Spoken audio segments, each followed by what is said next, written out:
వికసించిన కమలం పువ్వులో విరాజిల్లుతున్న శివాలయం. శైవ క్షేత్రాలలోనే అరుదైన శివాలయం కమలదాం దేవాలయం. ఇంతకీ ఆలయ స్థల పురాణం, విశిష్టత, వివరాలేంటి తెలుసుకుందాం.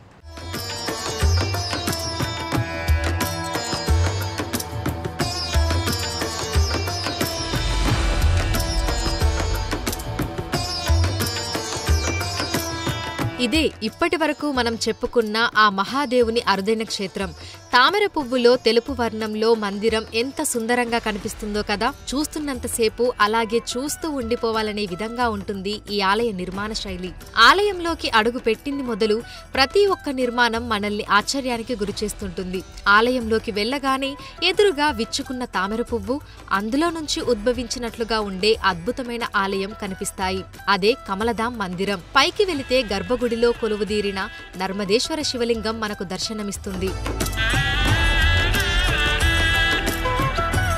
రంగారెడ్డి జిల్లా మొయినాబాద్ మండలంలో ఉంటుంది ఈ కమలదాం మందిరం. చిలుకూరు బాలాజీ ఆలయానికి 3 కిలోమీటర్ల దూరంలో ఉంటుంది. పురాతన చరిత్ర కలిగిన ఈ ఆలయ స్థల పురాణం విషయానికి వస్తే, ఇక్కడి శివలింగం పురుషోత్తంబాయ్ అనే భక్తునికి భగవంతుని అనుగ్రహంతో నర్మదా నదీ తీరంలో దొరికిందట. అక్కడి నుంచి తీసుకొస్తున్న సమయంలో ఆ శివుడి ఆజ్ఞతో ఇక్కడ ప్రతిష్టాపన చేసినట్లు పూజారి తెలిపారు. ఇక్కడి లింగం మీద శివునికి ఉన్నట్లుగా సహజంగా ఉన్న చిహ్నాలు కనిపిస్తాయి. ఈ శివలింగం మీద నాభి, యజ్ఞోపవీతం, రుద్రాక్షమాల, త్రినేత్రం, గంగధార దర్శనమిస్తున్నాయి. स्वामी नारायण गुरुकुल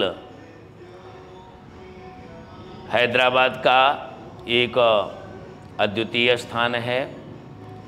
यहाँ शिव पंचायतन के रूप में शिव जी के 5 स्वरूप, भगवान शिव तो विद्यमान ही हैं, दूसरी शक्ति माता यहाँ विद्यमान हैं, और भगवान सूर्य नारायण, गणपति, विष्णु के स्वरूप में भगवान स्वामी नारायण, और ये दोनों शक्तियाँ एक ही स्वरूप हैं। इधर भगवान विष्णु का भी है।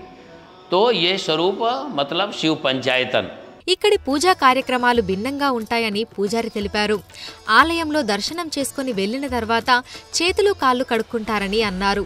వైదిక్ ప్రక్రియ ద్వారా ఇక్కడి పూజా కార్యక్రమాలు చేస్తున్నట్లు తెలిపారు. भगवान सांब सदाशिव हैं, 5 चिन्ह से युक्त हैं. अब तो अभी वर्तमान में आप लोगों को हम दिखा नहीं सकते, बाहर फोटो ले लिए होंगे. ऊपर रुद्राक्ष माला है. रुद्राक्ष माला के बीचों बीच त्रिवेणी संगम का बड़ा दिव्य सुंदर स्वरूप आपको दृष्टिगोचर होगा. उसके नीचे त्रिनेत्रम है, और त्रिनेत्रम के नीचे यज्ञोपवीतम, जो जगजम बोलते यज्ञोपवीतम है, और उसके नीचे नाभि, जिसको तेलुगु में आप बुड्डू बोलते. ऐसा ये 5 चिन्हों से युक्त शिव जी का ये शिव स्वरूप. భగవంతుడి కృప ఆజ్ఞతో శివలింగం ఇక్కడ ప్రతిష్ఠించబడిందని, ఈ ఆలయ నిర్మాణం జరిగిందని పూజారి తెలిపారు. భగవంతుడి ఇష్టానుసారంగా ఈ కమలదాం మందిరం నిర్మితమైనట్లు తెలిపారు. ప్రస్తుతం మందిరం ఉన్న స్థలంలో ఆలయ ప్రాంగణంలో ఒకప్పుడు 10 ఫీట్ల లోతు వరకు నీరు ఉండేదట. విష్ణుమూర్తి నాభిలో నుంచి కమలం పువ్వు ఉద్భవించింది కాబట్టి ఈ ఆలయంలో బ్రహ్మ, విష్ణు, మహేశ్వర్ల రూపాలు కూడా ఉన్నాయి కాబట్టి తామర పువ్వు ఆకారంలో ఆలయ నిర్మాణం చేసినట్లు తెలిపారు. ఈ ఆలయంలో బ్రహ్మ ఆచార్య రూపంలో, విష్ణువు స్వామి నారాయణ రూపంలో, శివుడు ప్రత్యక్షంగా లింగాకారంలో భక్తులకు దర్శనమిస్తున్నట్లు పూజారి తెలిపారు. అదేవిధంగా ఈ ఆలయంలో సరస్వతీదేవి, లక్ష్మీదేవి అమ్మవార్లు కూడా కొలువుదీరినట్లు చెప్పారు. ఈ మందిరం చుట్టూ ఉన్న గోడల మీద వినాయకుడు, శ్రీరాముడు, సీతాదేవి, లక్ష్మణుడు, వెంకటేశ్వరుడు, రాధాకృష్ణులు, ఉగ్ర రూపంలో లక్ష్మీ నరసింహస్వామి, ఆంజనేయ స్వామి విగ్రహాలు ఉంటాయి.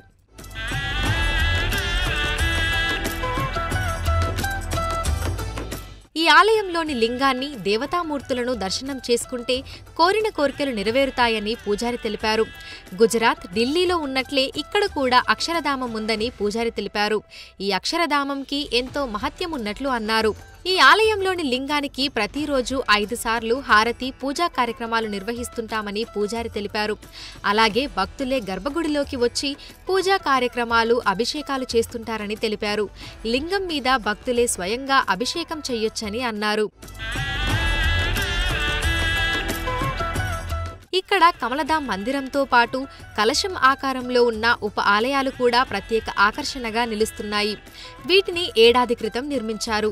గుజరాత్ నుంచి విడివిడిగా భాగాలను తెప్పించి వాటిని కలశం రూపంలో ఇక్కడ సెట్ చేసినట్లు పూజారి తెలిపారు. ఈ కలశ రూపంలో ఆలయాలు ఎంతో అద్భుతంగా ఉన్నాయి.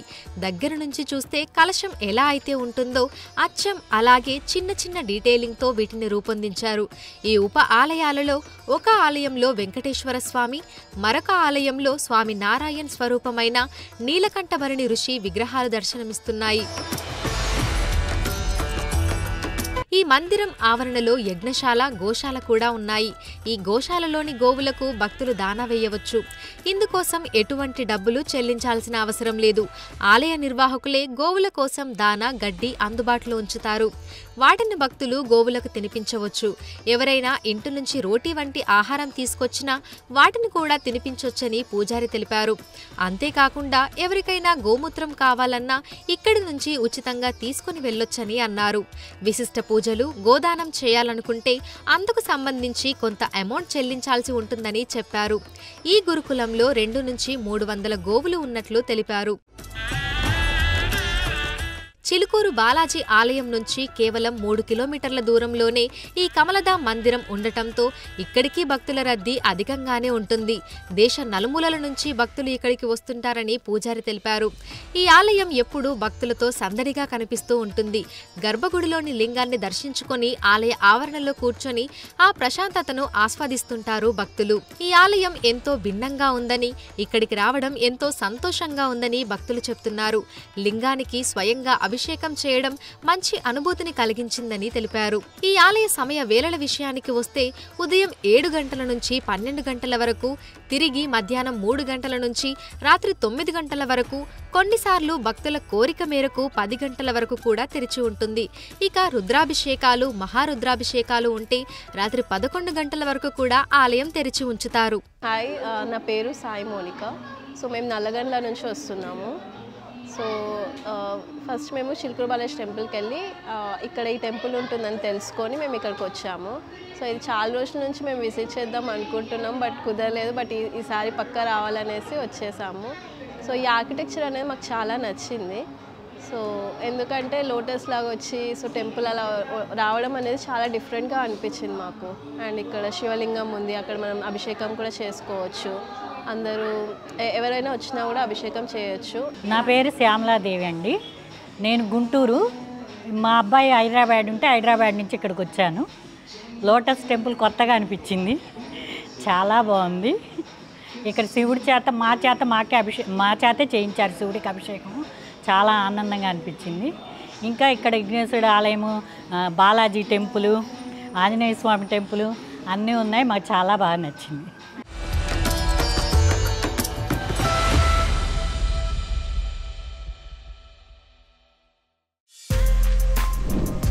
For more videos like this, subscribe Big TV channel.